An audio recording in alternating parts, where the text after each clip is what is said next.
Welcome to Behind the Muscle podcast. Today's guest is an IFBB pro. Today's guest is Darren Farrell. Darren, welcome to the podcast. Thank you very much. I'm delighted to be on.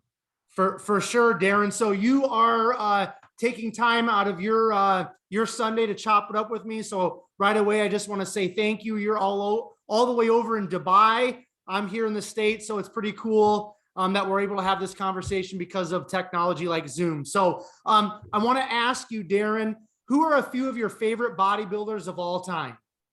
I'm gonna go straight up with kind of one that people probably wouldn't pick, but one of my favorite bodybuilders of all time is Stan McQuay. He's literally probably the first bodybuilder I've ever really seen. I've seen a DVD with Milos training him. And his physique it was like something I just aspired to be like. So yeah, he's probably someone who's been kind of influential on me coming up. And then some of the greats like Milos.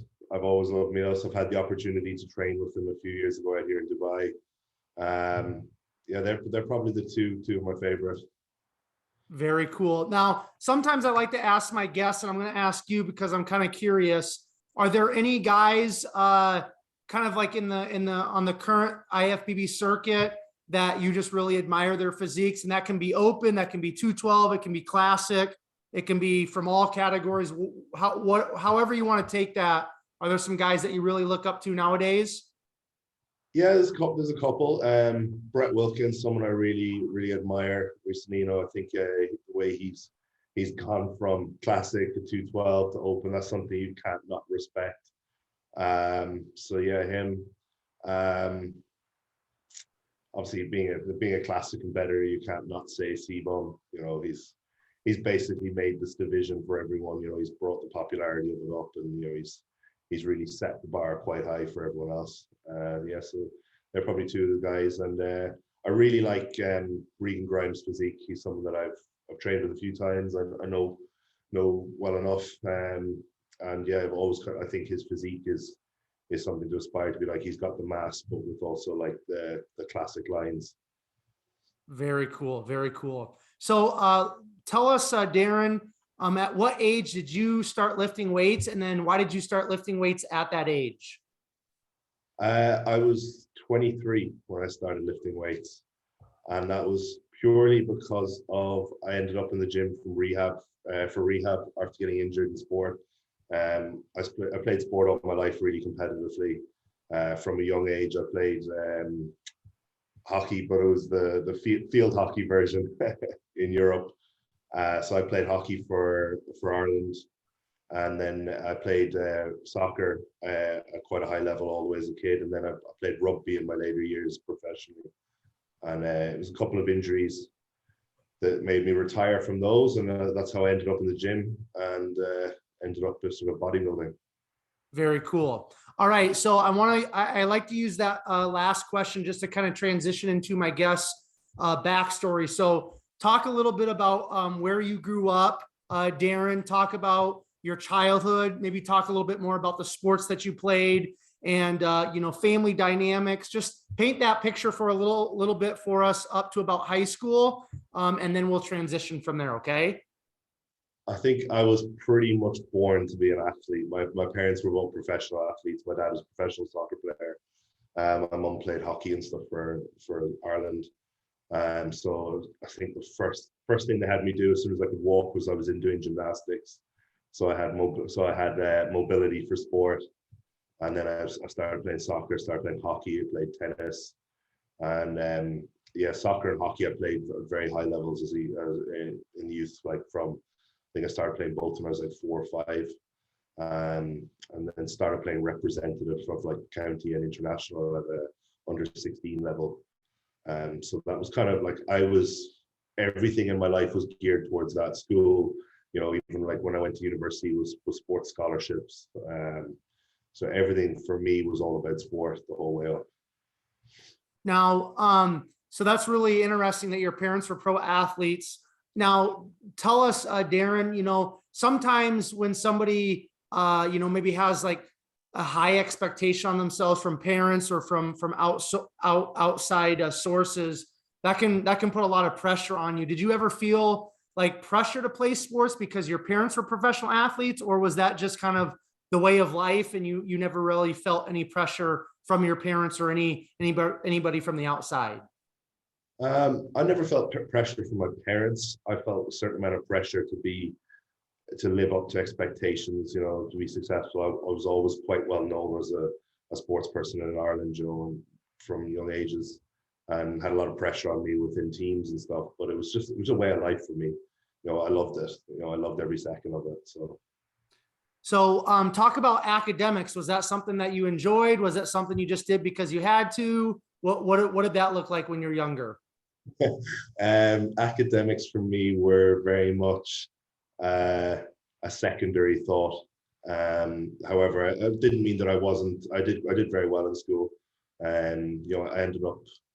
Well, I went to university, but purely just to play sport. But I got a first class honors in my degree, and I got 2 first class honors, and I did 2 master's degrees following that in university. So I did well academically, but it wasn't something that I was like passionate about. Makes a lot of sense. I think that's the way it was for a lot of us that grew up as athletes, right? So now, did you grow up in Dubai, or did you grow up in Ireland? Did you grow up somewhere else? Where did you actually grow up? No, I grew up in Ireland. I lived in Cork, which is in the south of Ireland. Spent most of my younger life there until I sort of went to university, where I moved to Dublin and did my university degrees in Dublin. Okay, very cool. So talk about the injury that caused you to kind of step away from sports, and then how did that kind of evolve then into bodybuilding? Why don't you tell us that story, please, because that sounds pretty cool. It's quite a long story, because there was a number of injuries that were just compounding on top of each other. And you know, having played at such a high level all my life, it eventually took its toll. You know, I had a number of knee injuries, like I tore my patellar tendon, did my ACL, tore my hamstring 10 times, I think it was. Had an operation on that, and then eventually it was the ACL and the damage to my knee is what stopped me playing rugby eventually. Just knowing that I couldn't play to the top level anymore, it was just too risky. I continued playing hockey for another year, and then I suffered an AC separation in my shoulder, which was very bad, to the point where I had to see specialists about operations, and I had the choice of having an operation where they were going to put metal pins and stuff in there, which would limit mobility for the rest of my life, or I just had to take a chance and put it in a sling for 3 months and hope for the best, which is what I went for. But I was just told that it would never be quite right again. So when you kind of realized that you weren't going to be able to play sports anymore, was that kind of a hard pill to swallow? Or did you kind of transition out of sports pretty easily?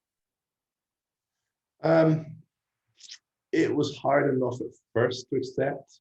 And I don't think I had fully accepted it, but I think once I'd got sort of 2 months away from it, and I realized, you know, I didn't miss it all that much anymore. And on reflection, I had done pretty much everything possible to do within my sporting career. You know, I had played 10 years at senior level. At that point, at the age of 20, I played my first senior club game at 13 years old. So at 23, I was, you know, I'd done a lot and I achieved a lot. And there was a lot more to be done in life than I thought. So there still was times over the coming years where, you know, I saw things and missed the sort of team aspect of it. But you know, I moved on and created a new life for myself. Right. So what were you, obviously sports were the dominant aspect of your life growing up, but once you were kind of getting to that point where you realized maybe, you know, you weren't going to be able to continue to pursue your professional sporting career, what did you have some ideas of what you wanted to do in terms of a profession, how to make money? Did you kind of already have something set up? What did that look like immediately kind of leading up to you stopping playing sports? So at that time, I was just finishing off my master's in international business. So I had done the actual academic year, and I had 6 months to write my thesis. So I was in the process of doing that, and obviously coming out, I ended up in the gym doing rehab, and kind of just really enjoyed it. And at the same, I was like, you know what, I'm going to go and do my PT qualifications.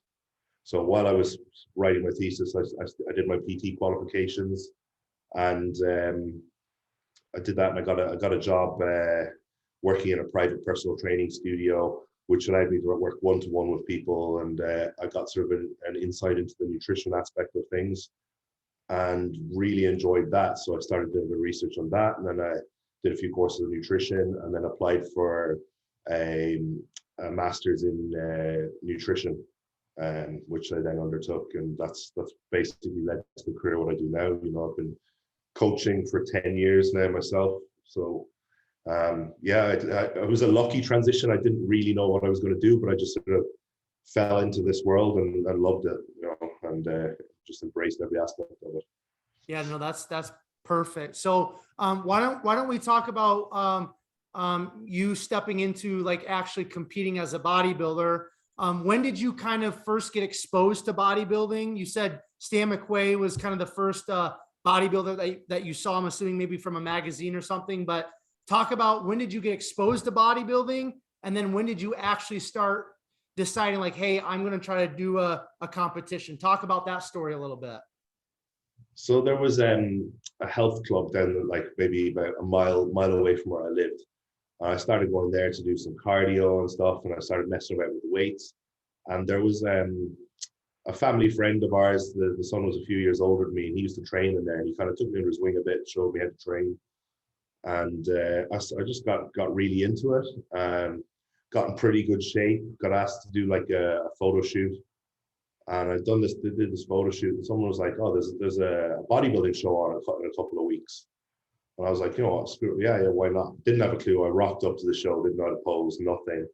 And there was actually someone in the crowd, like an older kind of a bodybuilder guy who knew someone who knew me, and he got in touch with me after that and said, you know, come down to my gym, you know, I'll show you how to do things, you know, I'll help you with your diet and stuff. And we did another show, I think like 6-7 weeks later, with him helping me, and he was the one he gave me that DVD with Milos training Stan. That's what kind of when I was like, whoa, this bodybuilding thing is kind of cool. And yeah, so that kind of started me off from there. So that first competition or those first couple competitions, did you really enjoy it, or did you not really enjoy stepping on stage and posing trunks? I enjoyed the whole process of it. I didn't really enjoy getting on stage. I still get quite nervous getting on stage. But I love the whole process of getting ready for the shows. So I definitely enjoyed it. I didn't do very well, but I enjoyed it, and it kind of, I just knew I wanted to be better, so I just kept going. Yeah. And that's what I kind of have found with myself and a lot of other people that grew up with, you know, an athletic background and then transitioning into, you know, bodybuilding or even powerlifting. A lot of us really enjoy the process as opposed to actually stepping on stage, but it's definitely, you know, it gives us a goal, right? Just like with, you know, football or basketball or hockey or soccer, like, you know, when you grow up as an athlete, you're always kind of training for that next goal or that next competition. And bodybuilding, powerlifting, kind of the iron sports or the iron world, so to speak, kind of is I think an easy transition for a lot of us that grew up athletic. Would you agree with that, Darren? Yeah, 100%, because you have that competitive nature built into you. You know, everything you've done all your life has been like about a goal, about doing something, about winning. So it gives you back that sort of that routine, that structure of like going for something, and that sort of want for improvement and to be better, you know. Right, for sure. So how did you, when you first started kind of lifting weights and more getting into bodybuilding, what did your training kind of look like then? And how has your training evolved kind of up to current day? I started off like everyone, I think, Joe, the typical kind of bro split, see what you see in the magazines, you know, chest, all this. And then I followed kind of like a Dorian Yates style for a while. That was kind of early days, you know.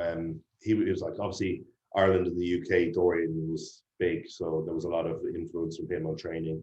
So I trained like that for a while, and I think as the years have gone on, and the more more courses I've done, the more education I've got, I've adopted more of an educated approach to like my training, in terms of technique,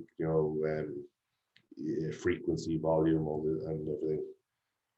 So is it kind of currently like a push-pull split? What does it look like currently? Because I know some of the listeners are going to be really interested in kind of learning like how you train currently, Darren.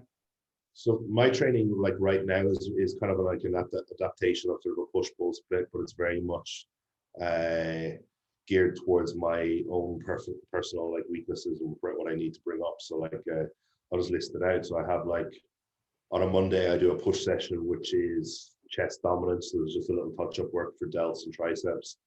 Tuesday then it's hamstrings and upper back. So there'll be a hamstring element in there of like a hamstring curl and then stiff leg deadlifts. And then I move into heavy upper back work. Wednesday is off. Thursday then I have push again, which is delt dominant. And I also have some upper back top up work at the end. Friday is legs, full legs, quads, hamstrings. And Saturday I have my pull session, which is lower lat focused. So I'm very much gearing towards my back at the moment. Very cool. Now, in those earlier days, you said you kind of trained, Dorian style, which is, that high intensity training. Do you feel like that type of training, is sufficient or can be very beneficial for somebody when they're younger and they're really just trying to get put on that mass? Or do you feel like the way that you train now would have worked great for you when you first started? What do you think about that?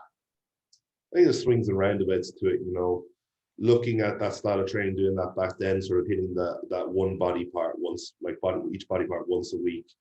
It's enjoyable. You can have fun with it. You can get strong. If you're getting strong, you're going to add muscle. But I think from everything you've learned now, if you're only getting into bodybuilding, you're probably looking at the more frequency you can hit across the week is going to serve you a better purpose in the long run. For sure. That makes sense.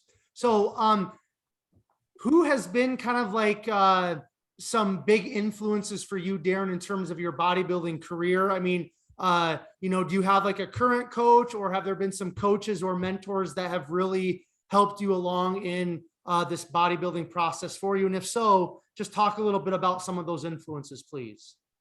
I think if I kind of talk about my back, like coming to where I got to meeting this person, will kind of explain a bit more.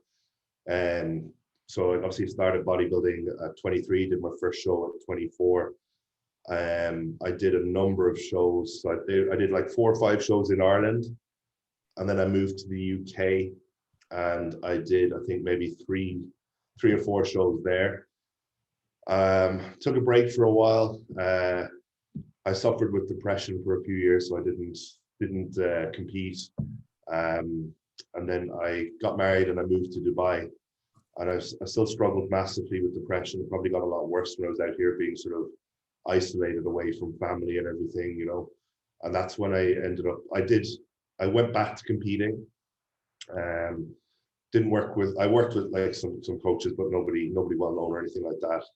And I did terrible. I did like, I went out to New Zealand, I did a pro qualifier, didn't place. Did a pro qualifier back in Ireland, didn't place. And then it was right after those is where I met my current coach, Jamie, who's also like one of my best friends. And he's had a massive influence on me, both mentally and with bodybuilding. It's taught me a lot, and after 1 year working with him, went back to New Zealand, won my pro card. And then with the following year, like I think looking back on the physique I won my pro card with was quite lucky, but it wasn't much improved. Following year did my pro debut and didn't do very well again. And then it was this year, then coming into this year, where I went across the States and won. So like he's had a huge influence on me. I think before the year when I started working with him, I think on stage I was 180 pounds, and the most recent 3 years later, my most recent show 222 on stage. So 42 pounds in the last 3 years. That's for sure So, a big jump. Now, what did you say your coach and friend's first name is? What is it? Jamie DeRigo, he's a 220 pro himself. Okay, cool. Jamie. So what do you feel like, I want to get into the mental side of things, the mindset and that depression here in a minute, but in terms of specifically bodybuilding, what has Jamie kind of helped you step into to kind of get you to go to that, next level and get you to turn pro and moving forward? What bodybuilding wise has Jamie helped you with, Darren? I think the kind of mental and the bodybuilding side kind of coincide in what he helped me. Like one of the things that Jay said to me early doors was, bad shit happens to everyone. It's you have the choice to change it.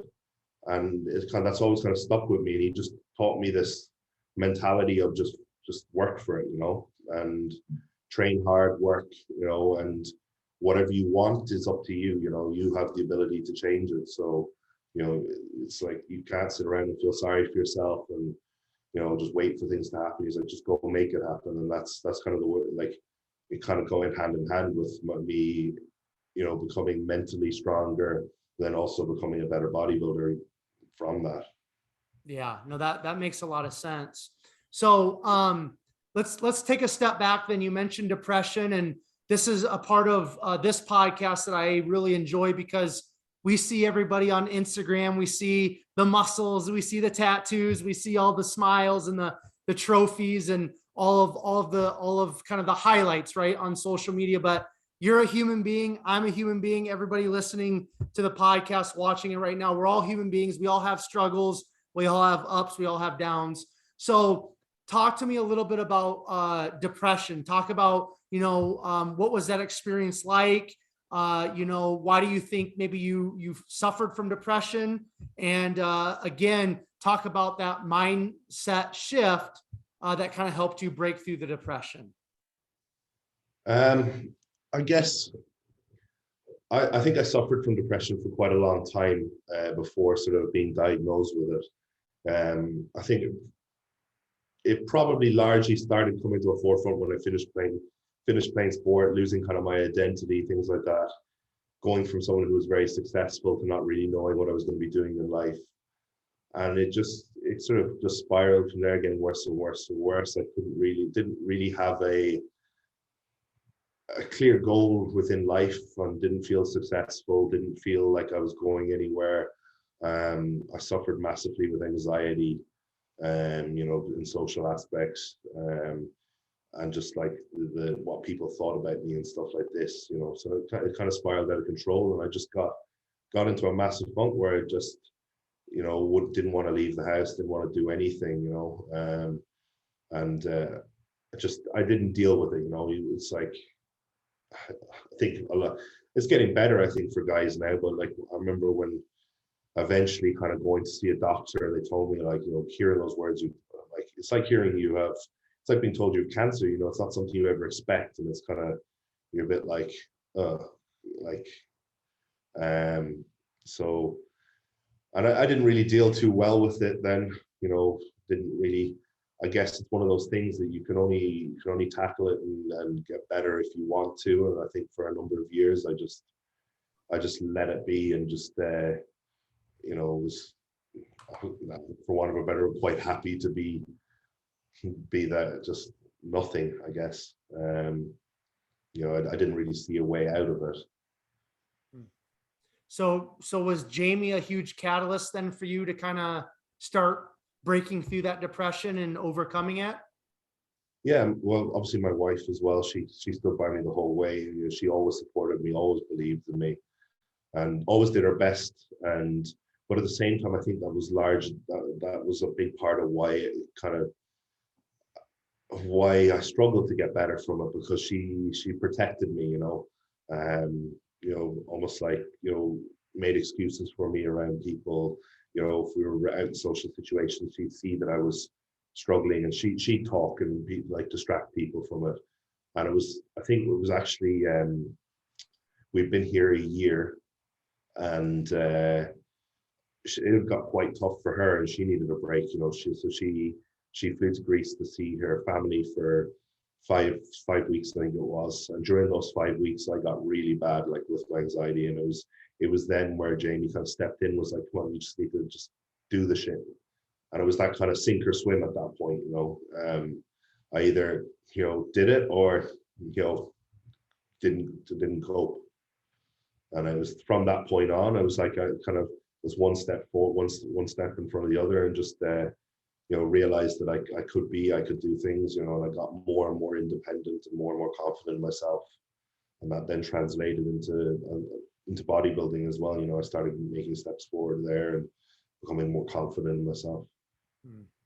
So if anybody, Darren, is listening to this right now or watching it on YouTube, and they're maybe going through some depression struggles or anxiety struggles, you know, what words of encouragement or what words of advice would you give those people? That no matter how bad things get, it can get better. You know, if you just make one step forward, that's the start. You know, you just have to start. You know, it's never always going to be that bad, and it's probably never as bad as you think it is. That's the biggest thing I think with depression, is that your head lets things spiral out of control. You know, you then don't see a way out, but there's always a way out. And there's, you know what, find someone close to you and let them in, let them help you. All right. Awesome, man. I appreciate you opening up and sharing a little bit about that, Darren. Okay. So let's get back into bodybuilding then. You connect with Jamie, you start doing really well. Now, I want you to expound a little bit more, Darren, on the fact that when you first started out in bodybuilding, I read one of your posts on Instagram, and you talked about how, you know, you didn't do very well at all. You know, you didn't do well at all, but you kind of kept just moving forward. Talk about how important it is within bodybuilding to have that patience and to, you know, allow the process to unfold, because especially, again, going back with social media, it's really easy to get caught up in the highlight reels and seeing everybody winning or, you know, looking their best, quote unquote. But how important is the process within bodybuilding? How important is it to be patient? And how important is it just to continue to move forward? Talk about your own process of moving forward and how you slowly but surely got better and better, please. I think for me, I never had any expectations in bodybuilding. You know, I still, like, people close to me will tell you, like, I'm like the least confident person in myself. You know, I don't ever believe I'm going to win. I don't ever believe, like, I love the process. You know, I love living this day to day. And it's probably my biggest strength, is I'm probably the most consistent person around. You know, I'm quite happy to eat the same things my routine's the same every day, the same foods every day. I train, I love the lifestyle. So that's why I've improved, is because, you know, no matter how bad I did in shows, I wasn't expecting anything from them anyway, you know. So the show would happen, I'd step away from the show and I just continue doing what I was doing. And, you know, gradually it's just paid off. For sure. So talk about when you did earn your IFBB Pro card. You know, what were your, you know, feelings, emotions at that point? And then talk about your pro debut, please. So obviously I had been to New Zealand the year before, and I'd done the pro qualifier there and hadn't placed.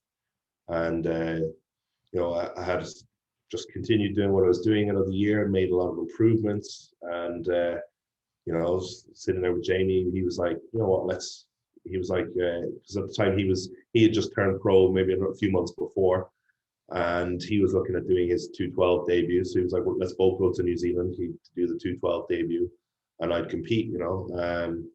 I went out there with no expectations. I just wanted to look better than I did the year before, you know, and we knew I was going to do that. And we went out there, and, you know, just luckily I ended up winning it, you know. So, and I think it was about 12 months later, then I did my pro debut, which was the first UK Pro Classic show. Didn't have the smoothest of preps going into it. The prep was going really well. I was about 6-7 weeks out. I was looking really good. I had a lot of travel, and I started to fade. Then, like, I had a bicep injury the week before, and I still flew over there. That was right about the time of all the uncertainty with the COVID situation. the show, I flew out there like 10 days before the show. And I think it was the Saturday or the Sunday before the show was supposed to be the following Saturday. And I think on the Sunday, I think they announced that the UK was going into lockdown again from Thursday. So it's like, oh, show's off. But literally an hour later, I had a phone call from the show organizer, like, right, we're moving the show to Wednesday. So the show got moved forward a few days. It didn't make a difference. My placing wasn't good there. I think I placed 9th, 10th, or 11th. I don't even remember. It wasn't good. After there was quite an expectation that I might do quite well there, but I didn't. It is what it is. After that show, that definitely set me back. That definitely hit me quite hard, because I think that was the first show I ever went into where I was like, I listened to maybe some of the people around, and and I thought I was going to do quite well, and then I didn't. And I felt quite embarrassed, and I made a few mistakes. Then post that, I actually stopped working with Jamie for a while. I thought maybe if I go work with one of the big name coaches, it might help. And I can honestly say now that it's not always cracked up to be going away from Jamie. I realized that I lost a lot of what made me who I was. So I did. I think it was 9 months away from Jamie, and then we came back working together. But at that point, I was quite disillusioned, because I just felt like I wasn't making any improvements. So I was like, oh, I don't know what I'm going to do. We weren't really talking, but he had heard from some people that I wasn't doing too well, and that I wasn't really enjoying bodybuilding. He came and spoke to me, and he's like, mate, you just need to get back doing what you love. He's like, just get back in the gym and train, eat, train. And he was like, listen, he sent me over like a new diet to follow. He was like, we just need to get you strong, need to get you training. And at this point, I didn't even know if I wanted to bodybuild and compete again. And the applications for the first Arnold UK had come out, and I was like, oh, I'll apply just in case, I might regret it. So that was all up in the air there. And I got back into training, and I was really enjoying it, and my body was responding really well. I think about after 2 weeks working with Jamie, he looked at me and he was like, okay, I think you need to do a show. And I was like, I don't know. And as I was driving home from the gym, the list came out for the Arnold's UK, and my name wasn't on it. And I was like, I felt really upset. So I was like, I got home, I spoke to her, I was like, this obviously means I still want to do it. The fact that I'm this upset that I'm not on the list. So I had a look at the schedule, and there was a show in 5 weeks in Spain.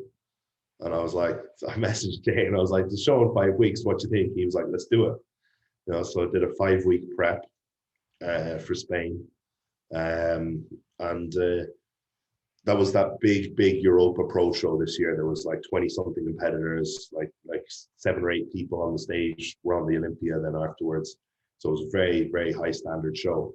I placed 11th there, but I knew after the 5-week prep, I wasn't at my best. I was still, body fat was a little higher than it was. I was, I think 4 days out, I was 230 pounds, and I had to make 222. So I struggled to make weight, but I was really happy with the look, and I got some great feedback from the judges. And I just knew if I continued to diet from there, that I could bring something very, very good. So that night after the Spain show, I again just looked at the calendar, and I seen there was back-to-back shows in Texas. There was the Heart of Texas, and there was the San Antonio Pro. So I was like, the next day I just booked flights, booked my trip, and continued to prep for those. And I think from that point, just my physique just responded like crazy. I just kept getting better and better and better, and it was literally the best I've ever been.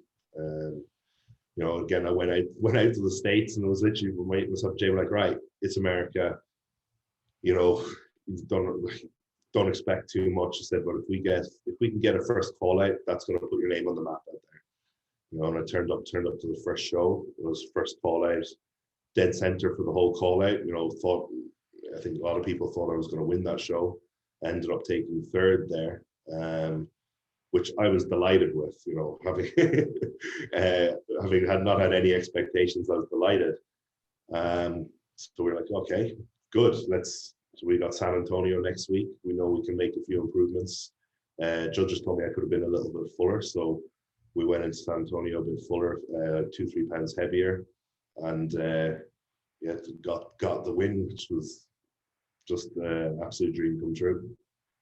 So talk a little bit more about that, Darren. I know, you don't really have a whole lot of expectations for yourself, but like you said, that was a dream come true. You punched your a ticket to the 2022 Olympia with that win, correct? Yeah, I did.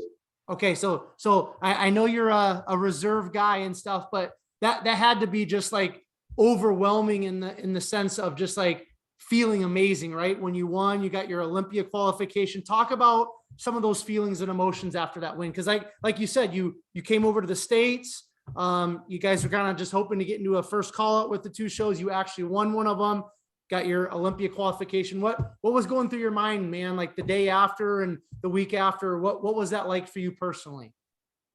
It was massively overwhelming.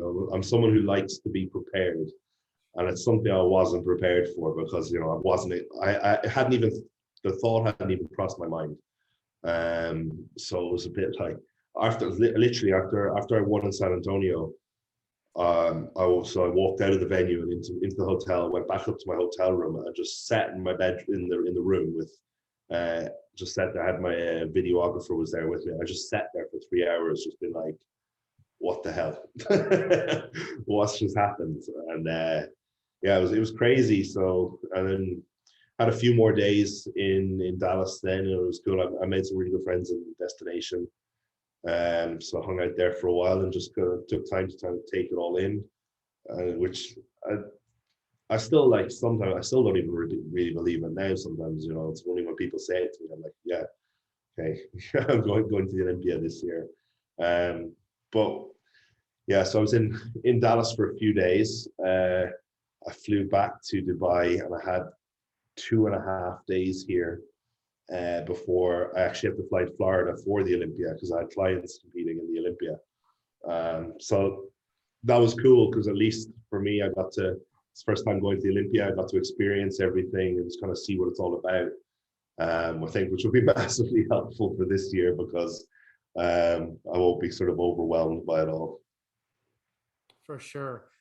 It's going to be cool, and it's going to be different than the Olympia you just went to, because it's going to be back in Vegas, which it's going to be, I think they're going to just go above and beyond this year, because it's been away from Vegas for 2 years. I think this year back in Vegas, it's going to be a new venue. I think it's going to be a really special event, and you're going to get to be a part of it. Now, before we talk about that, I want to ask you, I've had a couple of guys, on the podcast. Nathan Dayash has been on the podcast. So a couple of guys that aren't from the States on the podcast, right? And I've had quite a few people from Canada, but I'm talking about, people that are like way, way afar from the United States. So how do you guys, or how do maybe you, Darren, generally speaking, how do you guys kind of view bodybuilding in the States? Like, is it like the ultimate accomplishment to come over here to win a show on American soil, or does it not really matter? Talk about that a little bit, please.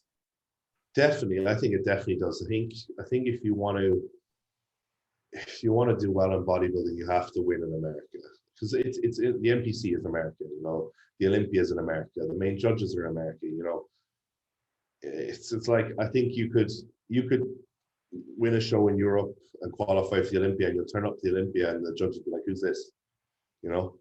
I think it's just, bodybuilding is just bigger in America, so I think it's definitely, if you want to really excel, I think you've got to go over there, and you have to win and do well. Yeah. And do you feel like that's how a lot of people outside of the States feel? Is that kind of the mindset you kind of get, generally speaking, from people outside of the United States, then, that you guys have to kind of come over here to really make your mark within bodybuilding? Yeah, I think so. I think for sure. I've always thought that way. I've always, you look at the shows in America, they're just bigger, they're, better, the standard's crazy, so it's, I think, I think it's definitely, if you really want to excel, you've got to go to America. Makes sense. Now, Dubai, from everything I've heard, Dubai is kind of a hotbed or has become a hotbed for bodybuilding.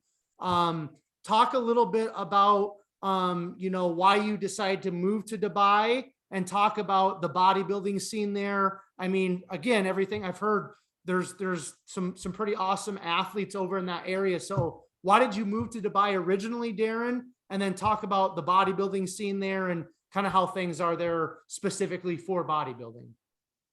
So I've been here for over 5 years now. So when I moved here, obviously bodybuilding wasn't as a big part of my life. I wasn't a pro. I wasn't even a good bodybuilder. So bodybuilding had no impact on our decision to move here. In fact, at the time, we just moved here because we just saw it as an opportunity for better life. We were planning on moving here for like 2 years, earning some money, moving back to the UK, and maybe buying a home. But we just fell in love with the place here. And at the time when I moved here, fitness wasn't that big. There wasn't a huge amount of bodybuilders here. But over the coming years, it's become a massive hub for bodybuilding and for the fitness industry in general, which has been cool. And why is that? Why has Dubai kind of been a hotbed for bodybuilding? Honestly, I don't know. I think maybe it's just because the way of life here is quite good. It's quite easy. It's nice. The weather's always good. There's good gyms. They love bodybuilding here.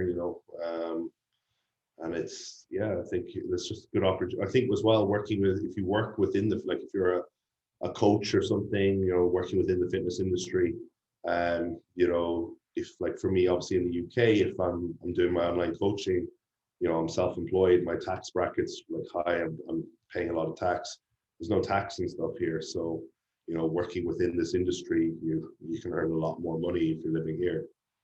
Yeah, there we go, man. If we can get away from the taxes, that's always a win, right, Darren? Yes, I think that probably plays a big part of it. For sure. Yeah. And then obviously when COVID and all that hit, like the UK and stuff, obviously Dubai was still open. So I've seen lots of the UK fitness industry have now moved out here over the last 2 years. I think a lot of them came here because the gyms were open here still. So they came out here for holidays, came out for a couple of weeks so they could train and stuff, realized how good the way of life here was. And a lot of them have stayed. So. Very cool. Okay. So let's get back into Olympia talk. So you earned your qualification for this year's Olympia. First of all, Darren, do you have any plans to compete in any shows before the Olympia, or are you and Jamie fully set on just competing in the Olympia in 2022? We have nothing set in stone, but I have an application in for the Arnold's UK, which is, I think it's like 7 weeks before the Olympia.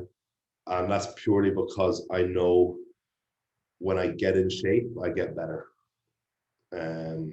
So I know I can, if I get in shape and then going from show to show, I get better. So it's kind of, that 7 week mark's a good time frame for me. Like if I look at this year, I did Spain, and then I had Heart of Texas was 5 weeks later, and San Antonio was 6 weeks later. So it's roughly the same sort of time frame, and the improvement, like the way my body responded between those, was very good. So kind of looking at the same sort of time frame this year. Very cool. But we'll see. It will all depend on how things are going and stuff. So. Yeah, for sure. What are your expectations for yourself then at the Olympia this year? Do you have like a goal in mind, or are you just kind of going back to your normal self of just like, hey, whatever happens, happens? I don't really have any goals in mind in terms of placings or anything like that. I don't have any expectations there. I know I'm going to be a lot better than I was last year. Already based on the way my physique has come on this time around, and I'm predicting to be probably about 8-9 pounds heavier on stage. So yeah, that's for me. That's always what it's been about. Is just being better myself, and I know that I will be this year. So I'm just looking forward to displaying that. First call out. You think you can get into that first call out? Who knows? Who knows? I think you can, man. Did you watch any of the Arnold Classic Physique over this past weekend? What did you think about that? I mean, there's some guys, man, that are some young guys that are coming up. So what did you think about this past weekend's Arnold? Yeah, it's very good. I thought it's probably one of the best lineups I've seen in terms of everyone bringing it. You know, there's okay, you get good lineups, but you know, a few people missed their mark. Don't think anyone really missed the mark this week, and they all looked very, very good. You know, obviously Terrence was standout in terms of, like, I don't think anyone was getting near him, but after that it was very close, and it could have gone a number of different ways. It was nice to see Ramon get second. I competed with him in Spain, spoken with him quite a few times. You know, we trained in the same gym leading up to Spain. He's a really, really cool guy. Probably one of the nicest guys you're going to meet in bodybuilding. Doesn't speak much English, but he's a lovely guy. So yeah, and he's just really humble. So it was awesome to see him do so well, and you know, make that big progression forward. You know, he jumped 2 places above yours and Brian from Olympia. So that's massive in terms of his momentum leading into this Olympia. Yeah, for sure. Have you ever crossed paths with Urs or not yet? Yeah, I met him. I met him when I was in Florida at the Olympia. I spoke with him 2 or 3 times there, because I trained quite a few days with Fabian Mayer, who is also coached by Stefan, who's yours coach. So I met him a few times there and spoke with him. Very cool. He seems like I listened to him on Fuad's podcast. He seems like he's only 23, but he just seems like a really fun guy. You know what I mean? So yeah, he's a real humble, real cool guy, and just, you know, he's definitely got a massive future. I think you know, if to be doing as well as he is at the moment, and knowing that he has so much more time to improve, you know, he probably is the guy to take over from Chris within the division. Yeah, very cool. All right, we're going to wrap things up here in a couple minutes. I want to ask you, you've been coaching yourself in terms of, you know, just like being a trainer and coaching for quite a few years, you mentioned. So what are some things, Darren, that you kind of like about training other people, coaching other people? What are some lessons maybe that you've learned through that career? I just love seeing people sort of reach their goals. I love working with different individuals, you know, working with different situations, and you know, seeing how the body responds to everything. You know, it's been cool, and luckily over the last sort of 2-3 years, I've been very, very fortunate to work with some very, very good athletes, and yeah, it's amazing to see some of the results, and just get into, like, obviously you're always learning, you know, you're always trying to find out new things, and that's something I spend a lot of time doing every year. I do 2 or 3 different courses every year, or you know, seminars, or I'll pay for sort of one-to-one time with some of the top people in the industry, just to continue just broadening my knowledge and being able to sort of bring something different and bring something more to my clients. For sure. Do you are you strictly just all online, or do you actually train some people in person? I'm all online. I do train the odd person in person, but very, very limited, and it's usually a favor, or if it's someone I know who's wants it, but it's not something I do often. Like, I'll maybe do 3 sessions a week, but no, I don't really have the time for it. You know, I have a lot of online work and then my own training, and you know, other obligations to sort of, you know, business and stuff like that. So right. So one of the last things I want to ask you, Darren, if somebody's listening to this and they are just getting into bodybuilding, maybe they're just got done competing in their first show, or they're thinking about competing for the first time. There's a lot of coaches out there, especially with the online space. You know, if you're just getting into bodybuilding, it's really hard to know where to start. It's hard to find a coach. You know, it's hard to know like how you're supposed to train because there's so much information. What would you recommend for those listeners out there, those watching that are thinking about hiring a coach? Do you have any recommendations for them in terms of finding the right coach, or how would somebody even go about finding the right coach for themselves? I think I'm going to go a little off field with this, and I think before you can find a coach, you need to sort of find your own appreciation and your own kind of knowledge of bodybuilding. You know, I think if if you go and learn the foundations yourself and learn what you enjoy as well, because like you don't want to just come into bodybuilding and go work with a coach who's got very one-dimensional their way and end up hating it, because you'll just fall away from the sport. Find your passion within it, how you enjoy to train, what you like to do.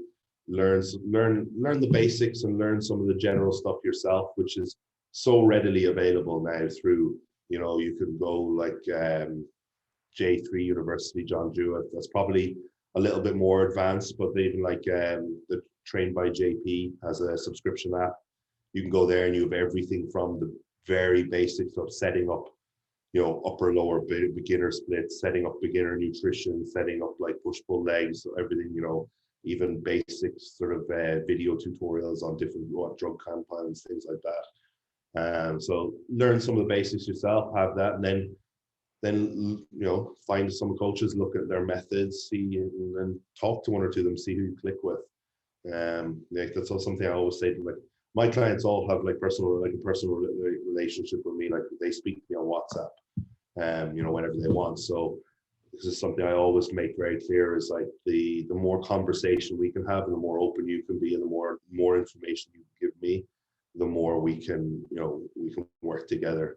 So I think it's very, very important that you sort of find a coach that you can gel with and you can see yourself talking to and get along with.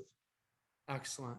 All right. So, what are your future plans, or what are you thinking in terms of bodybuilding career? Do you have anything like maybe like in 5 years, I want to have accomplished this, or are you just kind of in the moment, taking it day by day? I think, see, qualifying for the Olympia has kind of jumped a few guns in terms of what my progression was, and it seems to be kind of the theme of my career. It was like, when I turned pro, nobody expected me to turn pro, and then nobody expected me to do anything as a pro. Third pro show win, I qualified for the Olympia, so I've kind of jumped quite far ahead already. So if you'd asked me this 6 months ago, I would have said, oh, my long-term goal might be to place top 3 at a pro show. So now I guess just going to focus on this year's Olympia. Obviously, if I've done it once, I think I'd like to get up there again to prove to myself that it wasn't just a once-off. But largely, most of my goals within bodybuilding long-term are around coaching. I want to have more athletes on the Olympia stage. I want to turn more athletes pro, and I just want to establish myself as one of the top coaches. Love that. All right, last question for you, Darren, and then I'm going to kind of give you the opportunity to share any final thoughts, words, and any shout outs that you have.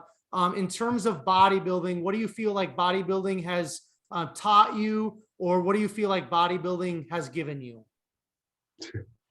Bodybuilding saved my life. I'll be perfectly honest. I don't think I'd still be here if it wasn't for bodybuilding. So I owe a lot to it, and the way I live my life day to day, my routine, my day-to-day routines, all of this helps me with my live like normally, helps me with my anxiety. So it's taught me a lot, and it's taught me a lot about discipline, and that's even the way I run my business, on this in my organization within business, how I deal with people in interpersonal relationships, things like that. It's definitely done so much for me. Love that, man. All right, Darren. I kind of already thanked you in the beginning, but I just want to thank you again for coming on, my man, sharing your story, opening up a little bit, and I'm just kind of peeling back those layers of your bodybuilding life and just your life in general. So thank you so much. Before I do the outro here, Darren, why don't you share any final thoughts, any final words that you would have for any of us? Also, just share like what your Instagram is if people want to reach out to you in terms of coaching, any sponsors. The platform is yours for the wrap up here. Okay. Thanks, man. I just want to say, firstly, thank you very much for having me on. It's cool to get invited on these things. I'm someone who's just been a fan of bodybuilding, so like now that I get to sort of be invited on these things, it's really humbling for me. So that's. I want to say thank you to you. I guess I just want to say thank you to those around me. Like my Coach Jay and my wife Bex, who like they believed in me the whole way. And then my sponsors, trained by JP, I have Tough Wraps and Gasp. So those guys have shown me a lot of support, and it's cool to be involved with these big companies, you know, and just something I'm very grateful for, and just hopefully I can keep moving forward and keep doing them proud, keep doing myself proud. And yeah, if anyone wants to contact me, or you know, if anyone's feeling like they're in a situation similar to me in the past, you know, reach out. I'm always happy to try and at least point you in the right direction. So the easiest way is my Instagram, which is just Darren Farrell _IFBB Pro. So if you want to just drop me a message there. Very cool. All right, Darren, thank you so much. Thank you, mate. All right. Those of you who are tuning in to another episode of Behind the Muscle podcast, I just want to say thank you so very much. If it wasn't for all of you, the podcast wouldn't exist. I am just so grateful for all of you who continue to support Behind the Muscle. Just a couple quick things here before we close out this conversation with Darren. If you haven't done so already, make sure you hit that subscribe button on YouTube. That's very important, because all of these Behind the Muscle podcast episodes are released first on YouTube, and then I distribute them to the other podcast platforms. So if you want to stay up on the current in terms of all of these podcast episodes, make sure you are subscribed to us on YouTube. Also on YouTube, go down into the comment section and just leave a comment. Leave maybe your favorite takeaway from today's conversation with Darren. I love getting your guys' comments and feedback on YouTube. And then one last favor I'd ask all of you, please take this episode of Behind the Muscle podcast with Darren, share it on your Instagram stories. Make sure you tag Darren and tag Behind the Muscle so that we know you listened to this episode and found great value in it. And then finally, I will leave you all with this. Remember, behind the muscle, there's always a story. We'll catch you guys later.